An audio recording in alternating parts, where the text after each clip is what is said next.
next Monday is still, at this stage at least, and that is thrown hugely into question now, but that could well be the date set by Number 11 for the medium-term fiscal plan, as Rishi Sunak's rise to the Tory leadership seems to have calmed the markets. Now, the Chancellor, as he is still the Chancellor, Jeremy Hunt, reversed some of those policies, most notably many of the tax cuts that came to define, briefly, Rishonomics.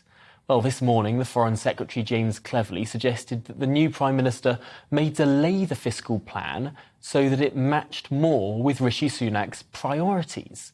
Well, let's dive right in and see what those priorities may well be. I'm joined by James Blagden, Chief Data Analyst at the think tank Onward, and Matthew Lesh, the Head of Public Policy at the Institute of Economic Affairs. Thank you so much to the both of you.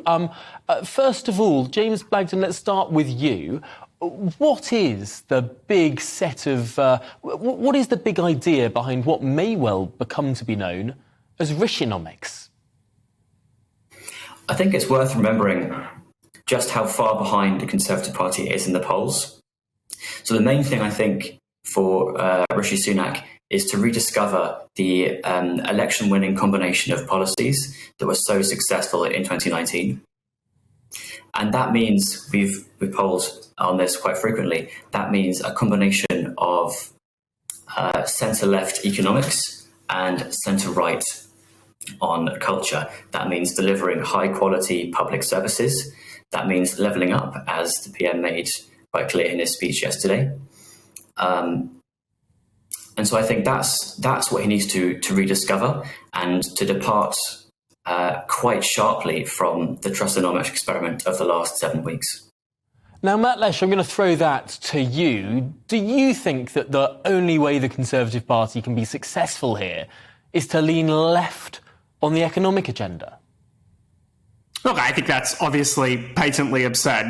Nobody voted for Boris Johnson for the Conservatives in 2019 because they wanted a left-wing economic agenda. They had Corbynomics and they had the failed ideas of nationalisation, higher taxes and more state spending. I think it's worth acknowledging the 2019 manifesto committed the UK to keeping corporate taxes low and in fact laughed at the idea of Jeremy Corbyn putting up corporate taxes to 27%, and now we're going to be pretty close to that under the Tories. It also had a commitment to freeze income tax as well as, in principle, national insurance as well. So, I think in terms of actually addressing what the economic challenge here is, though, now there is an immediate need to stabilise the government's fiscal position. Now, that can't be just achieved through tax increases because that's going to risk slowing down the economy. It is patently madness to send a signal to international investors that as we're potentially heading into a recession, that we should have higher taxes. That means we're going to have to look at doing something on the spending side. But in the longer run, and I think Rishi has acknowledged this as well, the Liz Truss very much highlighted an important issue that the UK has been underperforming in economic growth. So the real debate we need to have now is, and what I'd be interested to see, because I don't think it's particularly well defined, is what is Rishi's plan to boost economic growth? Will he continue with some of the supply side reforms in planning and infrastructure? Will he get on to reforming public services so that we can spend less and get better outcomes? What is the plan to boost Britain's prosperity? And then I think when you get to electoral outcomes there, if people are feeling better off in a few years' time because of successful economic policies, the electoral outcomes will make sense in themselves. Yes, very interesting that Rishi Sunak has brought back Robert Jenrick to the Cabinet, of course, the author of some supply-side housing reform policy, although he's now back in the Home Office rather than the Housing Ministry. Let's go back to James Blagden now. What do you make of Matthew Lesh's assertion that there's a rewriting going on of the 2019 manifesto amongst the media, that everyone's reinterpreting it as somehow more left-wing of a document economically than it actually was? It promised lower taxes. It promised a more competitive market economy. That's a fair point, I think. The main thing we're seeing in our polling right now, and that we've seen over the last few years even, is that when you ask voters on specific policies on, say, corporation tax, rising corporation tax is incredibly popular.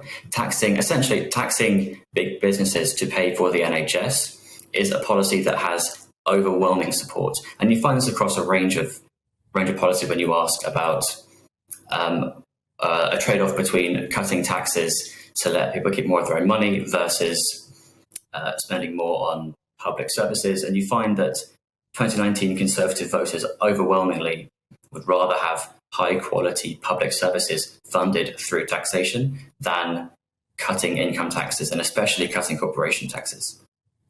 And yet we saw that the national insurance increase became a very controversial political football, I suppose. The Labour Party opposing it, the Lib Dems, the SNP, and eventually it being repealed. Just in our last minute, Matthew Lesh, do you think that Rishonomics has damaged the free market cause? Look, I think the idea of unfunded tax cuts, of a huge energy package, of not taking fiscal responsibility seriously has been damaged. I think that's widely acknowledged as the core mistake of Rishonomics. But the idea of trying to get up the UK's growth, of trying to keep taxes low, now I don't think just saying, oh, the polls like the idea of higher corporate taxes and therefore that's what the Tories should do, really gels particularly well with good policy making, or what will ultimately deliver prosperity, or even ultimately good electoral outcomes. We can think about short-term popularity and do what everything says has 51% support in the polls, like Onward sometimes seems to suggest. We can actually do good policy, get good outcomes, and win elections in the end. Well, I'm afraid we've run to the end of the programme there, but gentlemen, thank you both, James Blagden and Matthew Lesh, for joining us here on The Briefing. Really interesting discussion there.